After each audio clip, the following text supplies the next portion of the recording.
Good morning students. आज हम लोग वैद्युतधारिता चैप्टर को आगे प्रोसीड करने वाले हैं और उसमें हमने बहुत सारे टॉपिक्स पढ़ लिए थे, जैसे समांतर प्लेट संधारित्र का निर्माण कैसे होता है, उसका सिद्धांत क्या है, समांतर प्लेटों के मध्य जब निर्वात हो तब वैद्युतधारिता, जब उसके मध्य पूर्ण रूप से परावैद्युत पदार्थ भर दिया जाए तब धारिता हमने पढ़ ली थी, और जब उसके मध्य आंशिक रूप से परावैद्युत पदार्थ भर दिया जाए तब उसकी धारिता हमने ज्ञात कर ली थी। और जब उसके मध्य पतले पतले स्ट्रिप के फॉर्म में, पट्टियों के फॉर्म में ढेर सारे परावैद्युत पदार्थ अलग अलग परावैद्युतांक के रख देते हैं तब धारिता जो थी वो हमने ज्ञात कर ली थी। तो इस तरह से धारिता के बहुत हमने डिटेल एनालिसिस कर ली थी। अब उसमें एक छोटा सा टॉपिक मिस्टेक से हम भूल गए थे बताना, संधारित्र का संकेत क्या है। तो संधारित्र का संकेत, ये किसी बच्चे ने डाउट पूछा था तो उसको हम बता रहे हैं। संधारित्र का संकेत, ये तो बराबर आकार की प्लेटें बनानी है बेटा। ये बहुत मिस्टेक होती है, जनरल मिस्टेक है कि आप बैटरी को भी इसी फॉर्म में शो कर देते हैं, जबकि बैटरी में एक प्लेट बड़ी और ये एक प्लेट छोटी होती है। ये इसका स्कीमेटिक सिंबल होता है, प्रतीक चिन्ह होता है। तो ये संधारित्र का प्रतीक चिन्ह है बेटा। अब आप यहां प्लस माइनस भी शो कर सकते हैं। तो ये नियत धारिता का है, नियत धारिता का संधारित्र है बेटा। और अगर इसी में ऐसा करके बराबर आकार का ये प्लेट होना चाहिए, ये बात आपको ध्यान रखनी है, और ऐसे एरो बना देते हैं तो ये परिवर्ती धारिता का संधारित्र है। तो परिवर्ती में एक डायग्राम और बनता है, एचसीबी में आपको देखने को मिल जाएगा, एचसी वर्मा की बुक में आप इसको थोड़ा सा देख सकते हैं। ऐसा भी होता है, ये ऐसे गोलाकार फिर सीधा, और ये ऐसे बना देते हैं तो यहां प्लस माइनस, तो यहां पे ये एरो बनाने की रिक्वायरमेंट नहीं होती है। तो इस तरह से संधारित्र के कुछ प्रतीक चिन्ह है, उसे आप देख सकते हैं। वो लास्ट वाला जो हमने बनाया है ये परिवर्ती धारिता का है। ये कैसा है बेटा? परिवर्ती धारिता, मतलब इसकी धारिता हम आवश्यकता अनुसार बदल सकते हैं। ये नियत धारिता का है, इसकी धारिता हम बदल नहीं सकते हैं। तो जितने धारिता का मान होगा इस संधारित्र का उतने का ही होगा, और इसका हम अपनी सुविधा अनुसार धारिता बदल सकते हैं। तो ये संधारित्र का सिद्धांत है। ये संधारित्र के संकेत हैं, सॉरी, संधारित्र को कैसे प्रदर्शित किया जाता है वो इसका संकेत है। अब इसमें कुछ टॉपिक्स हैं, उसको देखते हैं बेटा। जैसे हम लोगों को आगे पढ़ना है संधारित्र की प्लेटों के मध्य परावैद्युत माध्यम की उपस्थिति का प्रभाव। अगर संधारित्र की प्लेट है उसके मध्य परावैद्युत माध्यम भर दिया जाता है तो उसमें उनकी उपस्थिति के कारण उसकी धारिता पर क्या प्रभाव पड़ता है, तो उसी को हम लोग देखना चाहते हैं बेटा। तो इसको समझने की कोशिश करिएगा कि जैसे ये संधारित्र है, ये आपने समांतर प्लेट संधारित्र बनाया, इसके मध्य ये हमने परावैद्युत पदार्थ भर दिया है। तो परावैद्युत पदार्थ में इसके बहुत सारे अणु होंगे, लेकिन जब इसमें आप वैद्युत क्षेत्र आरोपित करते हैं इस संधारित्र पे, जब आप इसे बैटरी से जोड़ते हैं, वैद्युत क्षेत्र आरोपित करने का मतलब जब इसे बैटरी से जोड़ा जाता है तो बैटरी से जोड़ने के उपरांत इधर आपको प्लस सिग्मा मिल जाएगा और इसके प्लेट पर माइनस सिग्मा मिल जाएगा। तो परावैद्युत पदार्थ पहले से किसी आवेश से आवेशित नहीं है, वो उदासीन है, लेकिन इनके अणु वैद्युत द्विध्रुव के ढेर सारे अणु होंगे। जैसे आप इसको ऐसे समझिए कि इसमें ढेर सारे अणु होंगे, कोई इस दिशा में, कोई इस दिशा में, कोई इस दिशा में, कोई इस दिशा में। तो यहाँ plus minus minus plus, plus minus minus plus, ऐसे कुछ ऐसे रैंडम में आपको ये देखने को मिल जाएंगे, माइनस प्लस। तो ये किसी निश्चित दिशा में संरेखित नहीं है, लेकिन जैसे इसे हम वैद्युत क्षेत्र में लाकर रखते हैं बेटा, तो इसके अणु वैद्युत क्षेत्र की दिशा में संरेखित होने का प्रयास करने लगते हैं।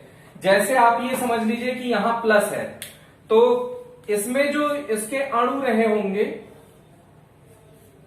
तो इसके निकट वाली सतह पर माइनस, तो यहां प्रेरण के कारण प्रतिकर्षण भी होगा प्लस, तो वो दूसरे अणु पर आकर्षण लगाएंगे ये प्लस वाले, तो यहां माइनस आ जाएगा, यहां प्लस, यहां माइनस, यहां प्लस।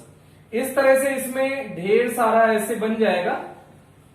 अब ये क्या हुआ, सभी एक दिशा में संरेखित हो गए। पहले भी ये सारे अणु थे, लेकिन वो अलग अलग दिशाओं में होने के कारण उन पर नेट प्रभाव आपको देखने को नहीं मिल रहा था, लेकिन अब आपको यहां पे नेट प्रभाव देखने को मिलेगा और ये एक वैद्युत क्षेत्र का निर्माण करेंगे। ये अपना आंतरिक वैद्युत क्षेत्र बना देंगे बेटा। ये ऐसा कुछ था। तो इसी तरह से यहां भी इस प्लस प्लेट के आकर्षण के कारण इस किनारे पर इस अणु के सारे माइनस आवेश एकत्रित हो जाएंगे और प्रेरण के कारण ही प्रतिकर्षण लगेगा। वहां पे प्रतिकर्षण के कारण इस अणु के धनावेश जो है इससे दूर चले जाएंगे। ऐसे ही इसमें माइनस इस प्लस के आकर्षण के कारण इसके निकट वाली सतह पर माइनस आवेश आ जाएगा बेटा और प्रतिकर्षण के कारण इसके प्लस इससे दूर हो जाएंगे। सेम कंडीशन आपको नेक्स्ट इसमें भी देखने को मिलेगी। इस अणु में भी निकट वाली सतह पर माइनस आवेश एकत्रित हो जाएंगे और दूर वाली सतह पर प्लस आवेश एकत्रित हो जाएंगे। तो यहां पर आप देख सकते हैं कि ये जो वैद्युत द्विध्रुव थे ये एक निश्चित दिशा में संरेखित होने लग गए हैं। जब ये निश्चित दिशा में संरेखित हो गए हैं, थोड़ी देर तक इन्हें जब वैद्युत क्षेत्र में रखा जाता है तो ये वैद्युत क्षेत्र के अनुदेश ये उसके विपरीत दिशा में, वैद्युत क्षेत्र की विपरीत दिशा में एक नया वैद्युत क्षेत्र बनाते हैं। देखिए कैसे, जो ये आंतरिक आवेश है, देखिए plus minus plus minus plus minus एक दूसरे से निरस्त हो जाएंगे। ये भी plus minus plus minus plus minus निरस्त हो जाएगा। तो इसका जो रिजल्टेंट फोटो आएगा वो देखिएगा। ये संधारित्र बना दिया बेटा, थोड़ा छोटा सा चित्र बनाया है। इसका मतलब ये नहीं कि इसका आकार घट गया है, सिर्फ समझाने के लिए आपको इसका डायग्राम छोटे में दिखा रहे हैं कि इधर ये प्लस सही है संधारित्र का, तो यहां पर एक माइनस इसका शेष रह गया और यहां पर प्लस बचा और अंदर वाले जो आवेश हैं ये परिमाण में समान और प्रकृति में विपरीत होने के कारण आपस में निरस्त हो जाएंगे। ये सारे आवेश निरस्त हो गए तो ये संधारित्र के अंदर जब परावैद्युत पदार्थ रखेंगे तो उस पर नेट इफेक्ट कुछ ऐसा दिखेगा। मतलब ये हमने अणुओं को प्रदर्शित किया है, लेकिन अगर आप इसे परिणामी रूप से देखेंगे तो ये अणु इस प्रकार दिखाई देंगे। तो ये इसके विपरीत दिशा में, जैसे वैद्युत क्षेत्र की दिशा प्लस से माइनस की ओर होती है, ये पॉजिटिव प्लेट है, ये निगेटिव, तो आउटसाइड का जो इलेक्ट्रिक फील्ड है वो तो ये है। लेकिन ये परावैद्युत पदार्थ प्लस से माइनस की ओर एक नया वैद्युत क्षेत्र बना देंगे, तो ई इंड्यूस्ड या ई पोलराइज्ड, आप जो भी लिखना चाहें वो आप लिख सकते हैं कि इन्होंने एक नया वैद्युत क्षेत्र बना दिया। ये वैद्युत क्षेत्र विपरीत दिशा में है, अर्थात इस मेन वाले वैद्युत क्षेत्र को थोड़ा बहुत कम कर देगा, निरस्त कर देगा। तो इसका फायदा क्या होता है, जैसे C equals Q upon V, तो V की जगह पे हम लिख सकते हैं E इंटू D। जब वैद्युत क्षेत्र कम हो जाएगा तो धारिता बढ़ जाएगी। तो वैद्युत क्षेत्र की कमी करने से धारिता में वृद्धि होती है, तो ये हमारा फायदा है। अब इसकी वैद्युत प्रवृत्ति कैसी होगी बेटा, कम होगी या ज्यादा होगी, तो इसको देखिए क्या होता है एक्चुअल में। जैसे ये परावैद्युत पदार्थ है, इन्हें जब वैद्युत क्षेत्र में रखा जाता है ना, तो कुछ तो वैद्युत क्षेत्र रेखाएं यहां आई और यहां टर्मिनेट हो गई और यहां निकली। कुछ को ये अपने अंदर से जाने देता है, कुछ को ही जाने देता है और कुछ को ये अपने सतह पर ही रोक देता है और शेष तो ऐसे हैं। तो ये जितनी ज्यादा क्षेत्र रेखाओं को जाने देगा, आप ऐसे समझिएगा कि ये जितना अच्छा ध्रुवित हो जाएगा, जितना अच्छा इसमें पोलराइजेशन होगा, इसमें जितना अच्छा ध्रुवण हो जाएगा, इस परावैद्युत पदार्थ का जितना अच्छा ध्रुवण होगा उतना ही ये अच्छा इसकी वैद्युत प्रवृत्ति होगी। जो ससेप्टेबिलिटी होती है, इंग्लिश में ससेप्टेबिलिटी कहते हैं वैद्युत प्रवृत्ति को, तो इसकी वैद्युत प्रवृत्ति उतनी ही ज्यादा अच्छी होगी जितना ही ज्यादा इसके ये किनारों पर ध्रुवण होगा। यहां पर ये टर्मिनेट हो जाती है कुछ क्षेत्र रेखाएं बेटा, कुछ देखिए यहां तक तो आई लेकिन इसके अंदर नहीं जा पाई, कुछ इसको पार कर गई, तो कुछ तो टर्मिनेट हो जाती हैं और कुछ इसको पार कर जाती हैं। तो ये ध्यान रखिएगा कि ये जितना अधिक ध्रुवित हो जाएगा, मतलब ये जितना अधिक वैद्युत क्षेत्र रेखाओं को रोक देगा अपने अंदर से जाने से, उतना ही ज्यादा इसकी सतह पर प्रेरित आवेश आएगा, तो उतना ही इसकी वैद्युत प्रवृत्ति अच्छी होगी। तो वैद्युत प्रवृत्ति को ध्यान रखने के लिए एक बात आप दिमाग में बिठा लीजिए कि जितना ही अच्छा ध्रुवण होगा, कोई भी परावैद्युत पदार्थ ले लीजिए, उस परावैद्युत पदार्थ का जितना ही अधिक मात्रा में ध्रुवण हो जाएगा उसकी वैद्युत प्रवृत्ति उतनी ही ज्यादा होगी। एक बार इसको दिमाग में रिपीट करने की कोशिश करिए जो हमने लाइन बोली है कि, और दूसरी लाइन क्या बोलना है कि अपने अंदर से जितनी कम क्षेत्र रेखाओं को जाने देता है, अपने अंदर से देखिए ये कम क्षेत्र रेखाओं को जाने दे रहा है, तो भी इसका ध्रुवण अच्छा होगा, इसकी वैद्युत प्रवृत्ति अच्छी होगी। तो वैद्युत प्रवृत्ति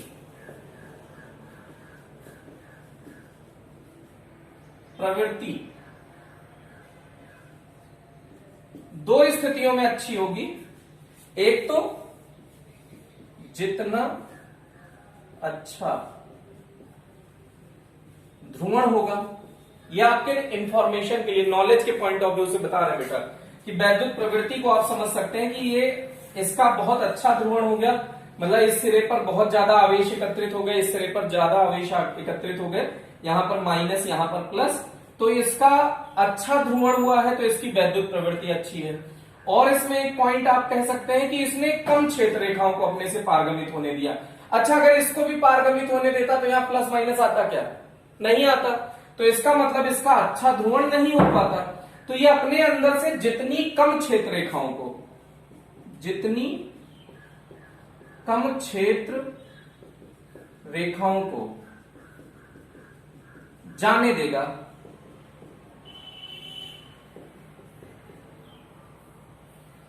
उसकी वैद्युत प्रवृत्ति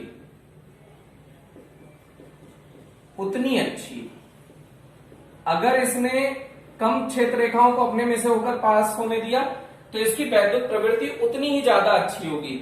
और या दूसरे शब्दों में इसे कहें कि जितना अच्छा ध्रुवण होगा वो उसकी वैद्युत प्रवृत्ति उतनी ही अच्छी होगी उस परावैद्युत पदार्थ की। तो पहले वैद्युत प्रवृत्ति आपने अच्छे से समझ लिया, क्योंकि ये वैद्युत प्रवृत्ति इसलिए समझना जरूरी है क्योंकि वैद्युत प्रवृत्ति और परावैद्युतांक को एप्सिलॉन आर से पीछे चैप्टर्स में डिनोट कर चुके हैं और यहाँ के से भी रिप्रेजेंट कई जगह पे देखने को मिलेगा। तो वो एक ही बात है, चाहे आप के से रिप्रेजेंट कर दें चाहे एप्सिलॉन आर से रिप्रेजेंट कर दें। तो ये हो गया बेटा, ये बहुत इंपॉर्टेंट पॉइंट है कि अगर अपने में से वैद्युत क्षेत्र रेखाओं को कम गुजरने दे रहा है तो उसकी वैद्युत प्रवृत्ति उतनी ही अच्छी। और कम गुजरने दे रहा है इसका मतलब ज्यादा से ज्यादा जो क्षेत्र रेखाएं आ रही है, मतलब ये आई तो लेकिन यही टर्मिनेट हो गई और यहां से निकली, तो इसका मतलब देखिए यहाँ पे पोलराइजेशन अच्छा हुआ। ये आई तो लेकिन यहाँ पे ये टर्मिनेट हो गई, तो यहाँ निगेटिव और यहाँ पॉजिटिव। तो इसका मतलब है कि देखो एक क्षेत्र रेखा मात्र गुजरने दे रहा है, जबकि इसके अंदर से 1 2 3 4 5 आई, उनमें से एक को जाने दिया और 4 को इसने रोक लिया, तो इसकी वैद्युत प्रवृत्ति अच्छी। अच्छा, इसी की तुलना में अगर ये दूसरा ले लेते कि ये इसको भी जाने देता तो यहां प्लस माइनस जनरेट नहीं होता, तो इसका मतलब इसकी वैद्युत प्रवृत्ति थोड़ी सी पिछले वाले से कम होती बेटा।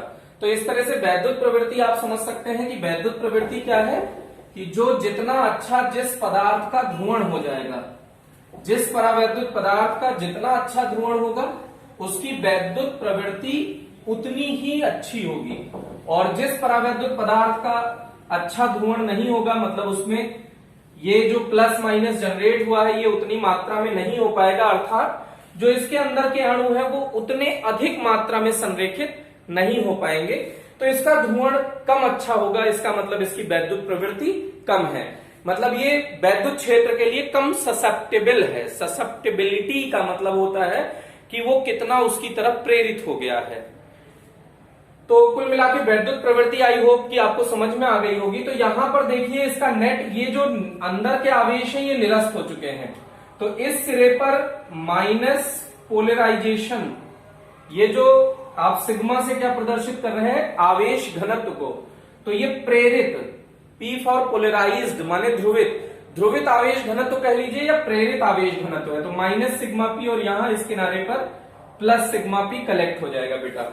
अब एक बात और देखिए कि आउटर जो बाह्य वैद्युत क्षेत्र है उसको अगर हम E नॉट से प्रदर्शित करते हैं तो जो ये ध्रुवित वैद्युत क्षेत्र है ये, इसको हम EP से प्रदर्शित कर रहे हैं।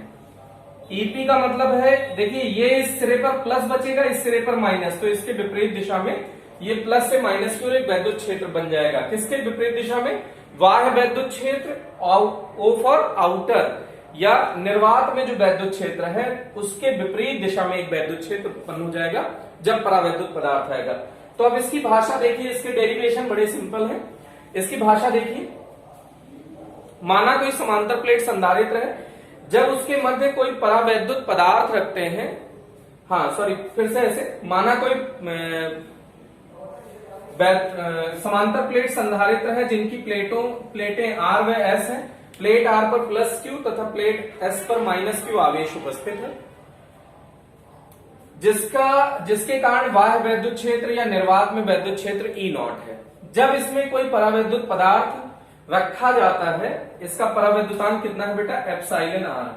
तो जब एप्सिलॉन R परावैद्युतांक का परावैद्युत पदार्थ रखा जाता है तो उसमें पदार्थ में ध्रुवण हो जाता है, जिसके कारण उसके किनारे पर पृष्ठीय आवेश घनत्व minus sigma P, R plate के निकट वाले सिरे पर माइनस सिग्मा पी तथा S प्लेट के निकट वाले सिरे पर प्लस सिग्मा पी आवेश घनत्व प्रेरित हो जाता है। ओके, ये भाषा आपको लिखनी है। फिर उसके बाद लिखना है कि अतः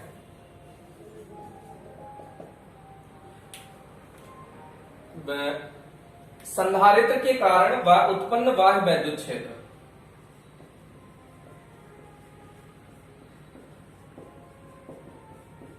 के मध्य निर्वात में, ये समांतर प्लेटों के मध्य अर्थात प्लेटों के मध्य क्या है, निर्वात, उत्पन्न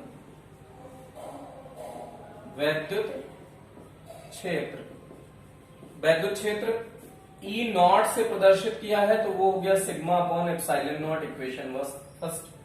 अब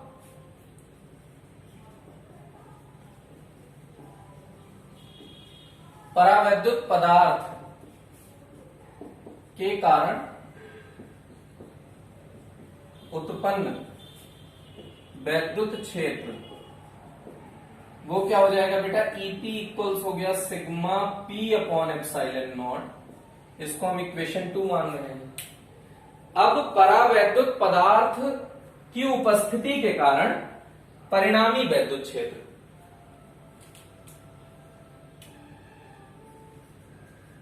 अतः परावैद्युत पदार्थ की के कारण के कारण परिणामी वैद्युत क्षेत्र, बेटा देखिएगा परिमाण में जो परिणामी वैद्युत क्षेत्र है E नेट, वो बाह्य वैद्युत क्षेत्र ज्यादा है और EP कम है, तो EO minus EP, E0 minus EP। अब समीकरण 1 और 2 से मान रख दीजिए।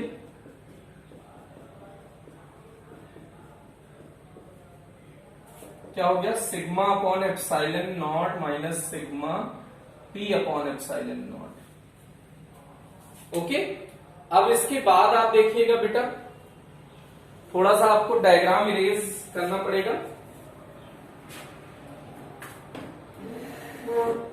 उसके बाद देखिएगा थोड़ा सा इस साइड में आपको लिख देते हैं, यहां पे ये निगेटिव वाली प्लेट थोड़ी देर के लिए रिमूव कर दे रहे हैं स्पेस की कमी के कारण। तो जो नेट वैद्युत क्षेत्र है वो परावैद्युत पदार्थ की उपस्थिति के कारण है बेटा।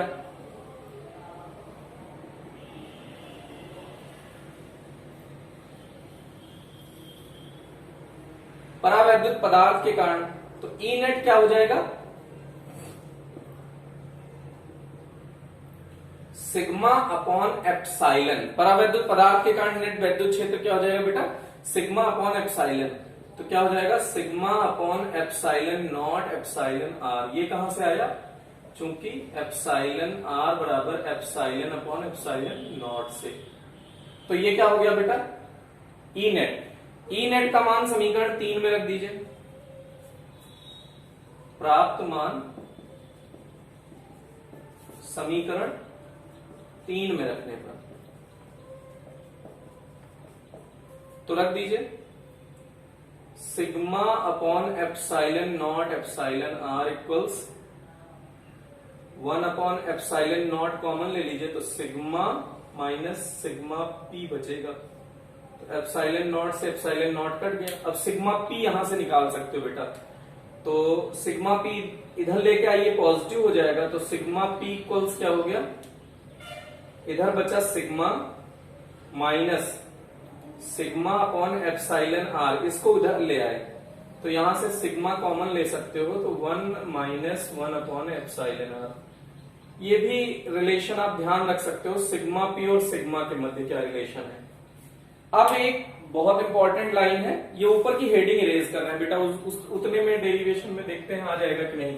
कुल मिला के ये ध्यान रखिएगा, वैद्युत प्रवृत्ति और परावैद्युतांक के मध्य संबंध ज्ञात करना है या फिर उपस्थिति का प्रभाव का अध्ययन करना है।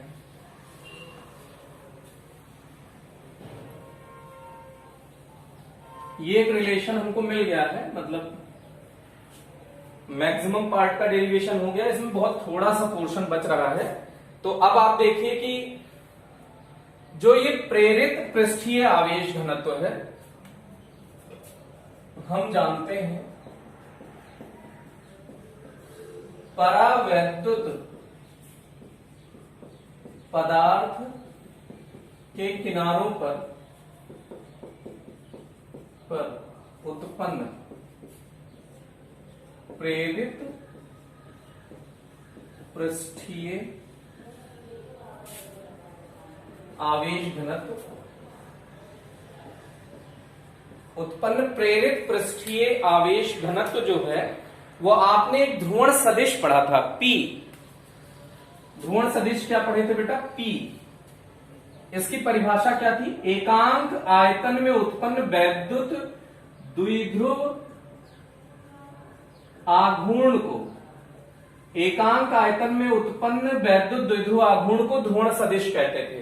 ये आपने पहले पीछे परिभाषा पढ़ रखी है, तो ये जान लीजिए कि परावैद्युत पदार्थ के किनारों पर उत्पन्न प्रेरित जो पृष्ठीय आवेश घनत्व है, मतलब जो सिग्मा पी है, प्रेरित पृष्ठीय आवेश घनत्व ध्रुवण सदिश, ध्रुवण सदिश क्या है बेटा, P जो आपने अभी कैलकुलेट किया है, इसे थोड़ा बड़े P से लिख लीजिए और उसे थोड़ा स्मॉल P से, ध्रुवण सदिश के परिमाण के बराबर होता है। अब ये कैसे होता है बेटा, इसको थोड़ा सा साइड में समझ लीजिए कि कैसे होता है। कि वैद्युत द्विध्रुव आघूर्ण का फॉर्मूला होता है, अगर ये कोई आवेश है -q + q और इनके बीच की दूरी को L मान लीजिए, इनके बीच की दूरी को हमने क्या मान लिया है, 2a मानते थे, आप 2a मान लीजिए, 2l बहुत किताबों में लिखा मिल जाएगा, हमने अभी L मान लिया है। तो वैद्युत द्विध्रुव आघूर्ण हो जाएगा q × L, आयतन क्या हो जाएगा, क्षेत्रफल इंटू लंबाई कर सकते हो आयतन को। तो अब ये लंबाई से लंबाई कैंसिल आउट हो गया, देखिए Q/A, Q/A क्या होता है बेटा, पृष्ठीय आवेश घनत्व। तो ये भी तो पृष्ठीय आवेश घनत्व है। तो देखिए ये किसके बराबर हो गया, ध्रुवण सदिश के बराबर हो गया कि नहीं हो गया। तो ध्रुवण सदिश किसके बराबर हो गया, इसको हम सिग्मा P लिख सकते हैं कि नहीं लिख सकते हैं।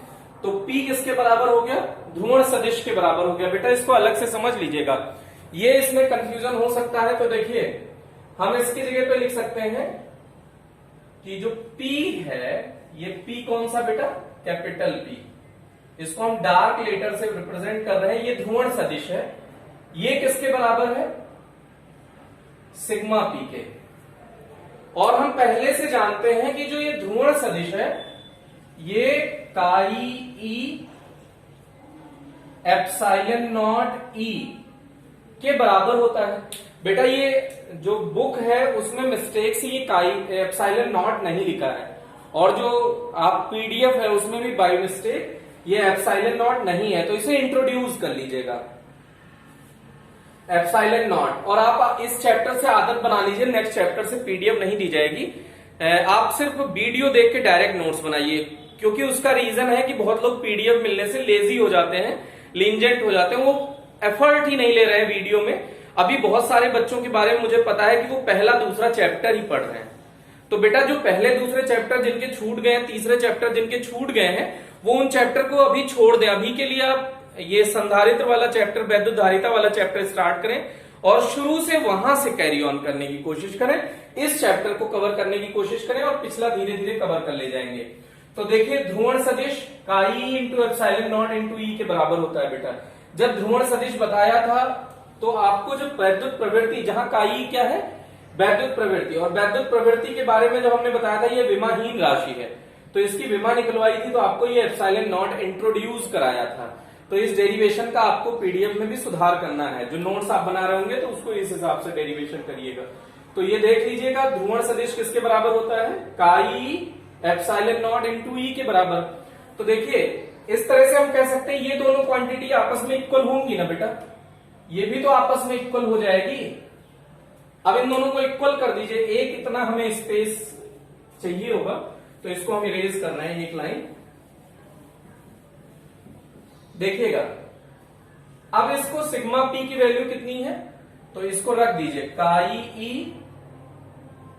एप्सिलॉन नॉट ई।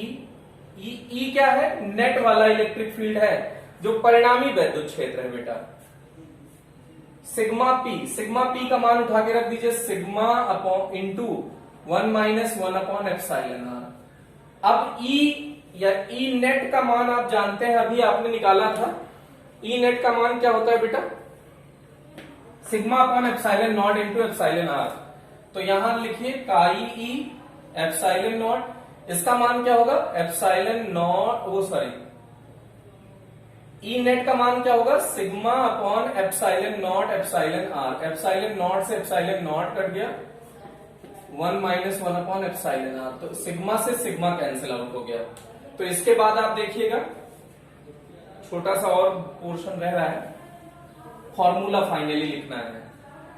तो काई ई इक्वल्स क्या हो जाएगा बेटा, एप्सिलॉन आर को उधर भेजिए तो epsilon r into 1 minus 1 upon epsilon r. अब एप्सिलॉन आर का अंदर गुणा कर दीजिए तो क्या आ जाएगा epsilon r minus epsilon r upon epsilon r, तो 1 हो गया काई ई इक्वल्स। तो यहां से एप्सिलॉन आर बराबर क्या हो जाएगा 1 प्लस काई ई, ये आ गया फाइनल रिलेशन। बेटा यही रिलेशन है फाइनली। अब ये आपको जब चुंबकीय क्षेत्र पढ़ेंगे चुंबक वाला, तो काई ई की जगह पे काई एम मिल जाएगा। चुंबकीय वैद्युत प्रवृत्ति आपको वहां पे मिल जाएगी। ये परावैद्युत पदार्थ जो था आपने एप्सिलॉन आर पढ़ा है, ये सब डिट्टो सब कुछ आपको वहां पे मिलेगा। ये जो आपने ध्रुवण सदिश पढ़ रखा है वो भी वहां पे आपको मिल जाएगा चुंबकीय क्षेत्र वाले चैप्टर में। तो इसलिए डिट्टो डेरिवेशन है। तो ये फाइनल रिजल्ट आया अपना, क्या आया बेटा epsilon r equals 1 plus chi ई।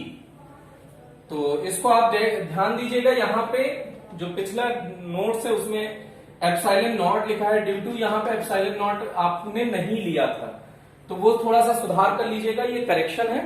तो इस तरह से ये डेरिवेशन आप एक बार खुद से वीडियो पॉज करें और तुरंत का तुरंत अभी करें, जिससे कि आपको इस वीडियो में आपको ये सीखने में सहूलियत मिलेगी।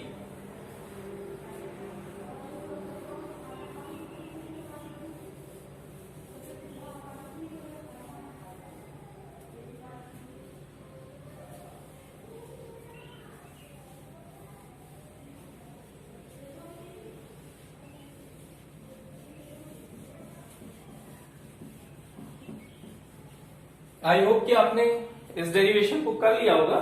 तो अब हम लोग इसमें गोलीय संधारित्र की धारिता पढ़ने जा रहे हैं। नेक्स्ट टॉपिक क्या है बेटा, गोलीय संधारित्र की धारिता। देखना बेटा, अब गोलीय संधारित्र जो हमने एक पढ़ा था वो तो एक गोले के कारण था, यहां पे दो गोले के कारण हम पढ़ना चाहते हैं। तो एक ये है गोला ए और संकेंद्रीय दोनों गोले लगभग बराबर आकार के हैं, लेकिन चित्र में आपको ये बहुत बड़ा दिखा रहे हैं सिर्फ और सिर्फ इसलिए कि आप समझ सकें चित्र को।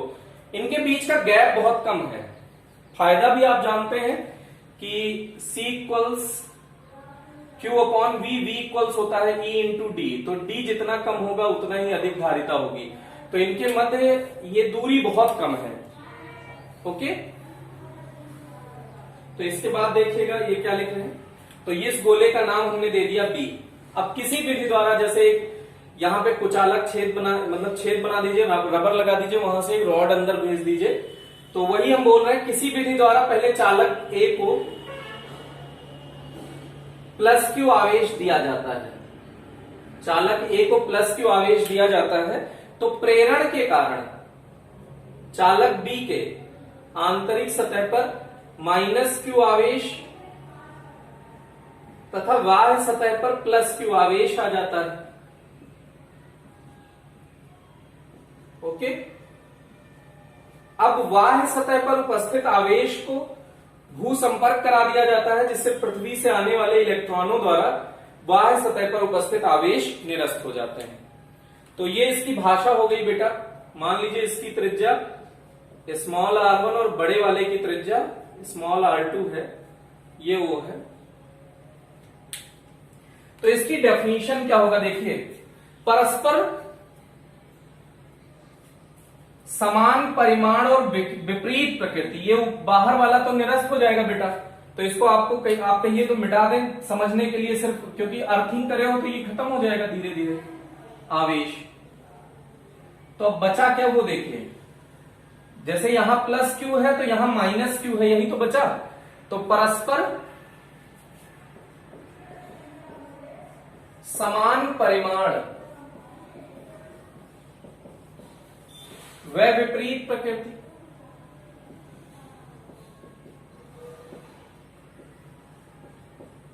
परस्पर समान परिमाण व विपरीत प्रकृति के आवेश, परस्पर समान परिमाण और विपरीत प्रकृति के आवेश से युक्त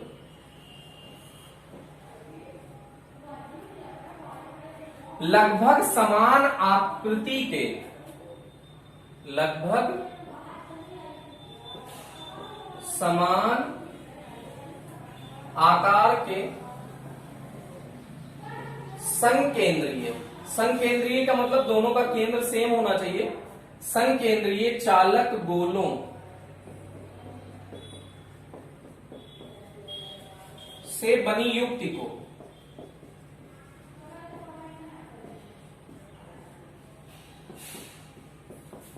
गोलीय संधारित्र कहते हैं। फिर से समझ लीजिएगा, लगभग समान परिमाण और विपरीत प्रकृति के आवेश है, तो उससे युक्त लगभग समान आकार, दोनों का आकार, इस गोले का R1 और R2 लगभग बराबर है बेटा, लेकिन R2 ग्रेटर है R1 से, थोड़ा सा ही है लेकिन R2 ग्रेटर है R1 से। तो फिर से, परस्पर समान परिमाण और विपरीत प्रकृति के आवेशों से युक्त लगभग समान आकार के, देखिए दोनों का आकार लगभग समान है, संकेंद्रीय चालक गोलों से बनी युक्ति को गोलीय संधारित्र कहते हैं। तो ये इसकी परिभाषा हो गई बेटा। परिभाषा अगर आपने नोट कर ली हो तो इसके बाद आप थोड़ा सा स्पेस चाहिए होगा, डेरिवेशन करना चाहते हैं, तो इसलिए इसके डेफिनेशन को इरेज कर रहे हैं। वीडियो पॉज करके आप इसे डेफिनेशन को नोट कर लीजिएगा, और डेफिनेशन 2-3 बार लगातार बोल दिया करें बेटा, तुरंत के तुरंत वीडियो पॉज करें, 2-3 बार जब आप डेफिनेशन बोले फिर उसके बाद आप आगे फर्दर प्रोसीड करें। ओके, फिर उसके बाद देखिएगा, अब हमको धारिता कैलकुलेट करनी है, तो सर्वप्रथम आप भाषा लिखिए। माना संकेंद्रीय चालक गोले ए व बी हैं, चालक गोले ए को किसी विधि द्वारा प्लस क्यू आवेश प्रदान किया जाता है, तो प्रेरण के कारण बी के आंतरिक सतह पर माइनस क्यू आवेश तथा बाह्य सतह पर प्लस क्यू आवेश आ जाता है।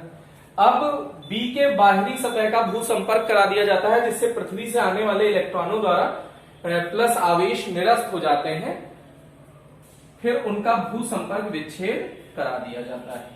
ओके, तो ये हो गया। अब चालक गोले ए पर प्लस क्यू के कारण विभव होगा बेटा, और माइनस क्यू के कारण भी विभव होगा। तो चालक गोले ए पर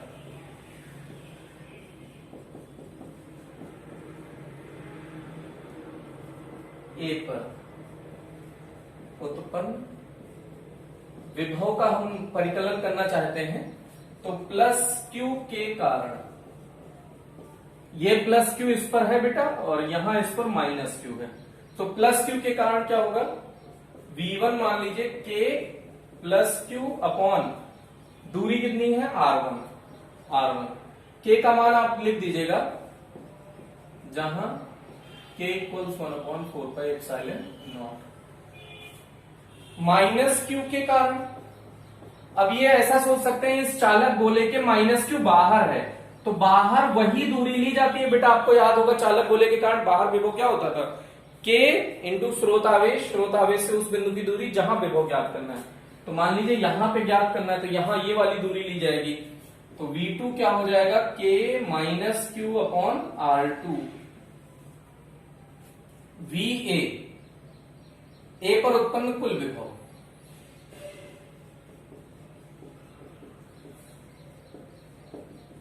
कुल विभव क्या हो जाएगा बेटा, VA equals V1 plus V2।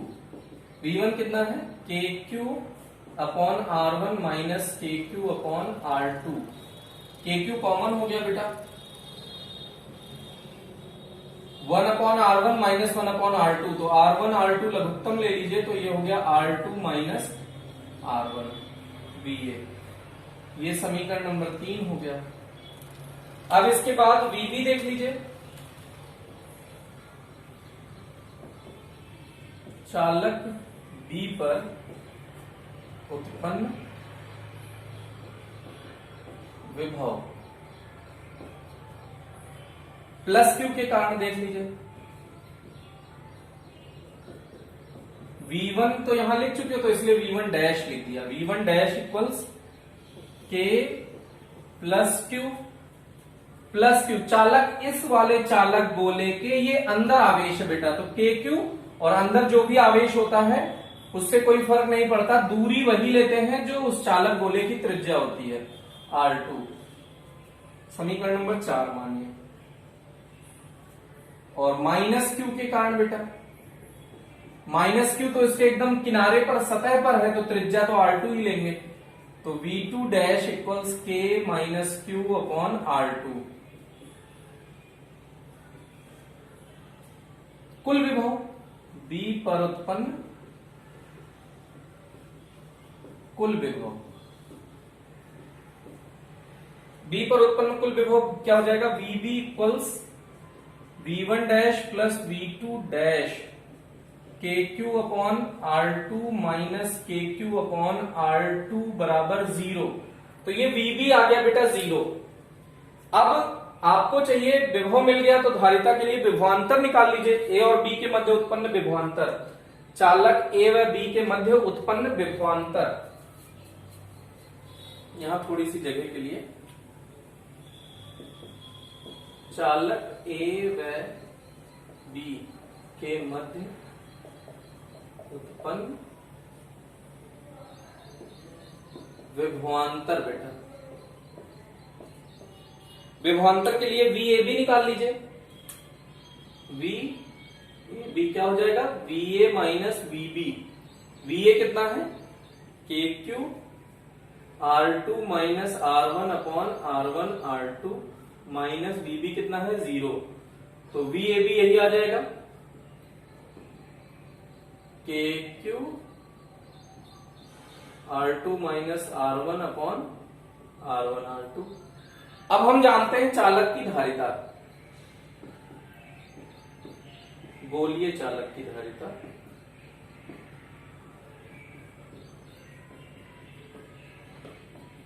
C equals Q upon V। Q तो रहने दीजिए, V का मान आप रख दीजिए, KQ R2 minus R1 R2। Q से Q कैंसिल आउट हो गया, R1 R2 ऊपर चला जाएगा, 1 upon K R2 minus R1 नीचे बचा, और R1 इंटू R2 ऊपर चला जाएगा। अब K का मान लग सकते हो 1/4πε0, तो 1/4π पलट के ऊपर चला जाएगा, तो C इक्वल्स आ गया 4πε0 R1 R2 upon R2 minus R1। बेटा ये आ गया फॉर्मूला। फाइनली आप इसको वीडियो पॉज करके एक बार खुद से डिराइव करने की कोशिश करें। एक लाइन आपको और बता देते हैं, तो यदि प्लेटों के मध्य निर्वात के स्थान पर कोई माध्यम भर दिया जाए, यदि दोनों गोलों के मध्य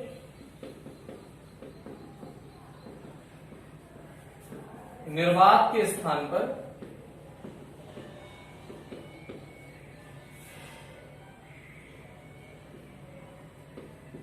माध्यम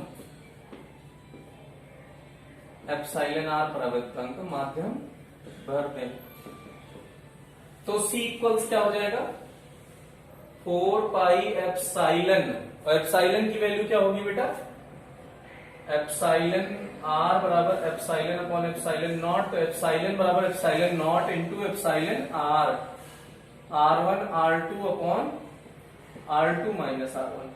बेटा इसको याद कैसे करना है, गोलीय संधारित्र की धारिता 4 pi epsilon not R1 R2 बटे बड़ी वाली त्रिज्या माइनस छोटी वाली त्रिज्या। ध्यान रखिएगा कैसे याद करेंगे, 4 pi epsilon not R1 R2 बटे बड़ी वाली त्रिज्या माइनस छोटी वाली त्रिज्या। अगर माध्यम उपस्थित होगा तो एप्सिलॉन आर से गुणा हो जाएगा। आप पहले भी पता कर चुके हैं कि इसमें क्या करते हैं, अगर धारिता निकालनी होती है तो उसमें एप्सिलॉन आर का गुणा कर देते हैं। परावैद्युतांक की उपस्थिति के कारण धारिता उतने गुना बढ़ जाती है जितना उसका परावैद्युतांक होता है। तो ये हो गया इसका आपका ये धारिता का डेरिवेशन। तो इस धारिता के डेरिवेशन को आप देखिए, फिर उसके बाद आप तो इसमें अब इससे रिलेटेड आपके सामने दो न्यूमेरिकल हैं। तुरंत फर्स्ट न्यूमेरिकल का आंसर वीडियो पॉज करके तुरंत बताइए। बेटा वीडियो देखिए, न्यूमेरिकल पढ़िए और फर्स्ट का आंसर तुरंत बताइए। कमेंट सेक्शन में आपका आंसर क्या आता है। आपके पास 20 सेकंड 30 सेकंड का टाइम लीजिए, तुरंत ही बताइए। अभी जस्ट इसी पे बेस्ड आपको डेरिवेशन करने को मिला है। तो पहले का आंसर आप देखिए, फिर आपने देख लिया होगा, अगर पहले का आंसर सॉल्व कर लिया होगा तो आप देखिए। हम जानते हैं पहले का आंसर आप बता रहे हैं, ये एग्जाम्पल है आपका बुक का, और आप इसको देखिए। हम जानते हैं सी गोलीय संधारित्र की धारिता, गोलीय संधारित्र की धारिता C equals 4 pi epsilon not epsilon r R1 R2 upon बड़ी वाली त्रिज्या माइनस छोटी वाली त्रिज्या, बड़े गोले की त्रिज्या माइनस छोटे गोले की त्रिज्या। अब देखिए 4 पाई एप्सिलॉन नॉट का मान आपको पता है 1/9 गुणा 10 की घात 9। बेटा 1/4 पाई एप्सिलॉन नॉट का मान होता है 9 गुणा 10 की घात 9। ये हो सकता है आपसे मिस्टेक हो गई हो, तो 1/9 गुणा 10 की घात 9 इंटू एप्सिलॉन आर का मान देखिए कितने परावैद्युतांक का पदार्थ भरा है, तो यहां एप्सिलॉन आर को इन्होंने के से प्रदर्शित किया है, तो इसका मान दे रखा है 8 इंटू R1 कितना है बेटा 2 मीटर, R2 कितना है 1 मीटर, तो 2 माइनस 1। अब ये देखिएगा 8 दूनी 16 करिए, 16/9 गुणा 10 की घात 2 माइनस 1 गया, ऊपर गया 10 की घात माइनस 9, भाग कर दीजिए 9 एकम 9, 9 7 16, लगभग 9 8 9 72 होता है, 70 की जगह 10 की घात माइनस 9। तो धारिता आ गई C इक्वल्स 1.8 नैनो फेरड। 10 की घात माइनस 9 को क्या लिख सकते हो बेटा नैनो फेरड। तो इसकी धारिता मिल गई। संधारित्र की धारिता ज्ञात करनी थी। आप आंसर अगर आपका सही है तो C लिखिए करेक्ट, अगर आंसर गलत है तो आप फॉल्स लिखें और रीजन लिखें कि किस रीजन से गलत हुआ है, due to application of formula या due to application of due to calculation. आप दोनों में से रीजन जरूर लिखें किसके कारण गलत हुआ है। तो इसको इरेज कर रहे हैं। ये बहुत छोटा सा न्यूमेरिकल था बेटा। इसके बाद थोड़ा सा बड़ा न्यूमेरिकल है, ये एक्चुअल में लैंग्वेज में है। देखिएगा 2 संकेंद्रीय चालक गोले हैं जिनमें आंतरिक गोले की त्रिज्या 12 सेंटीमीटर तथा बड़े वाले गोले की त्रिज्या 13 सेंटीमीटर है। किसी विधि द्वारा आंतरिक गोले को 2.5 माइक्रोकूलम आवेश दिया जाता है तथा दोनों के मध्य 32 परावैद्युतांक का पदार्थ भर दिया जाता है। अब आपको ज्ञात करना है संधारित्र की धारिता। फास्ट आंसर दीजिए, फास्ट। फर्स्ट पार्ट का आंसर जल्दी से आप कैलकुलेट करें बेटा। आप वीडियो पॉज करें, आंसर कैलकुलेट करें, आप आंसर मैच करें। आप देखिए C equals 4 pi epsilon not epsilon r R1 R2 upon R2 minus R1। अब सारे मान आपको रखने हैं। देखिए 4 पाई एप्सिलॉन नॉट का मान 9 गुणा 10 की घात 9 हो गया, इनटू एप्सिलॉन R कितना दे रखा है बेटा 32, R1 कितना दे रखा है 12 सेंटीमीटर, 13 सेंटीमीटर, तो 10 की घात माइनस 2, 12 का 10 की घात माइनस 2, 13 इंटू 10 की घात माइनस 2, तो 10 की घात माइनस 4 हो गया।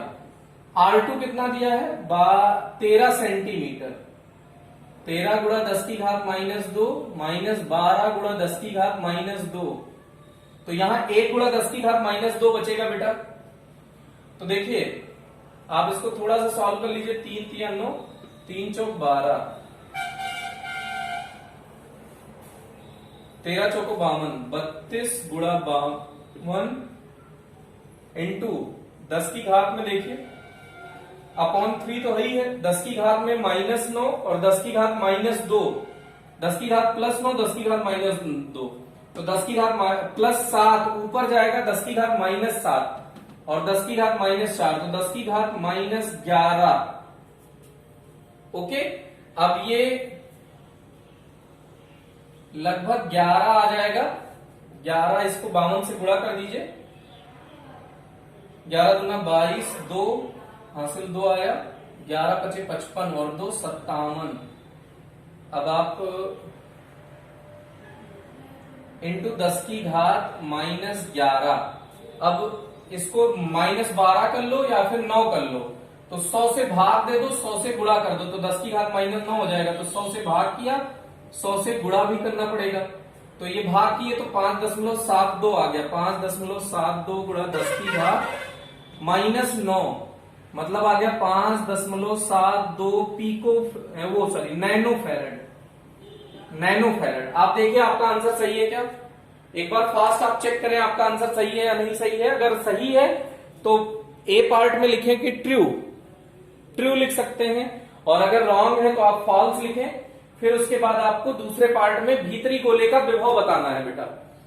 अगर आपने इसका आंसर सॉल्व कर लिया है तो फास्ट करके आप एक बार भीतरी गोले का विभव ज्ञात कीजिए जल्दी से। अगर आप विभव ज्ञात कर लेंगे तो फिर उसमें अगर आपका आंसर सही आता है तो ट्रू और गलत आता है तो फॉल्स लिखिए, और ये रीजन जरूर लिखे कैलकुलेशन के कारण फॉल्स आया है कि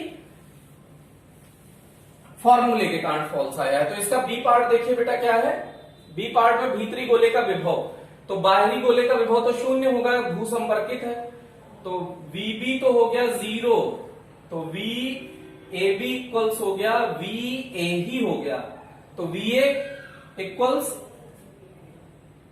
Q इक्वल CV होता है बेटा, तो V equals Q upon C, तो V इक्वल्स क्या हो जाएगा Q अपॉन C, तो VA इक्वल्स क्या हो जाएगा, Q कितना है बेटा 2.5 माइक्रो कूलाम का मतलब 10 की घात माइनस 6। धारिता अभी आपने कितने निकाली थी 5 दशमलव कुछ करके आपने निकाली थी, धारिता आपकी आई थी 5.5 लिख लीजिए गुणा 10 की घात माइनस 9, 5.5 गुणा 10 की घात माइनस 9। अब पॉइंट हटा दीजिए, 5 से काट दीजिए, 11 आ जाएगा और ये 5 आ जाएगा, 5/11, 10 की घात ऊपर ले जाएंगे 3 बचेगा, तो 11 चौक 44, 10 चौक 6, 11 55 5, लगभग 5 और आ जाएगा, पूरा 10 की घात 3, ये दशमलव आएगा बेटा, तो ये आ गया 455। आंसर क्या आ गया आपका 455 वोल्ट, ये आ गया विभव VA, आंतरिक गोले पर विभव। अब अगर इस संधारित्र की तुलना 12 सेंटीमीटर वाले से की जाए, ये फिर से आपको विभव याद रखना पड़ेगा, कितना आया है 5.5 गुणा 10 की घात माइनस 9 धारिता आई है बेटा। फर्स्ट पार्ट में धारिता क्या आई है 5.5 गुणा 10 की घात माइनस 9 फैराड, ये धारिता है। अब C इक्वल्स अगर विलगित धारिता है, वियुक्त गोला है, वियुक्त गोला मतलब अकेला गोला, अकेला गोला इसकी त्रिज्या r, तो c इक्वल्स इसके लिए फॉर्मूला होता है 4 पाई एप्सिलॉन नॉट r। तो 4 पाई एप्सिलॉन नॉट का मान है 1/9 गुणा 10 की घात 9। त्रिज्या कितनी दी है 12 सेंटीमीटर, तो 12 गुणा 10 की घात -2, 3 3 9, 3 चौक 12, 4/3 का मतलब 1.33 गुणा 10 की घात -9 ऊपर जाएगा, 9 2 11 आ गया। अब इसके बाद आप धारिता, ये आपकी सी डैश कुछ मान लीजिए, दोनों धारिता की तुलना।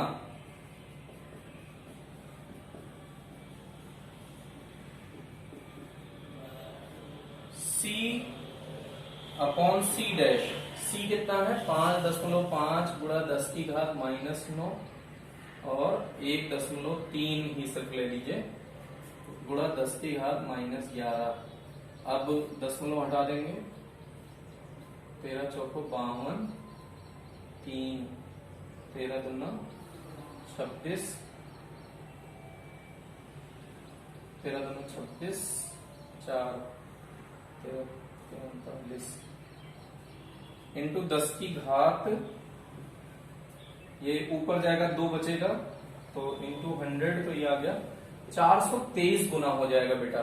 धारिता जो पहले वाले की है, जब ये वाला गोले का, जब दोनों गोलों का हमने एक साथ ले रखा है, संकेंद्रीय गोले ले रखे हैं, तो धारिता और अकेले गोले की तुलना में धारिता 423 गुना पहले की धारिता ज्यादा है। मतलब इस टाइप का अगर आप संधारित्र बनाएंगे तो इसकी धारिता बहुत ज्यादा होगी। और रीजन क्या है ये पूछा है, तथा व्याख्या कीजिए धारिता इतनी कम क्यों है इसकी, इस वाले की धारिता कम क्यों है। तो आप देखिए इसका दूसरा गोला जो है उसे हम अनंत पर मान सकते हैं, तो इसका मतलब है दूसरे गोले के कारण अब ये वैद्युत क्षेत्र तो अनंत तक फैलेगा, तो इसका मतलब है कि दूसरा गोला कहां मान लिया, अनंत पर।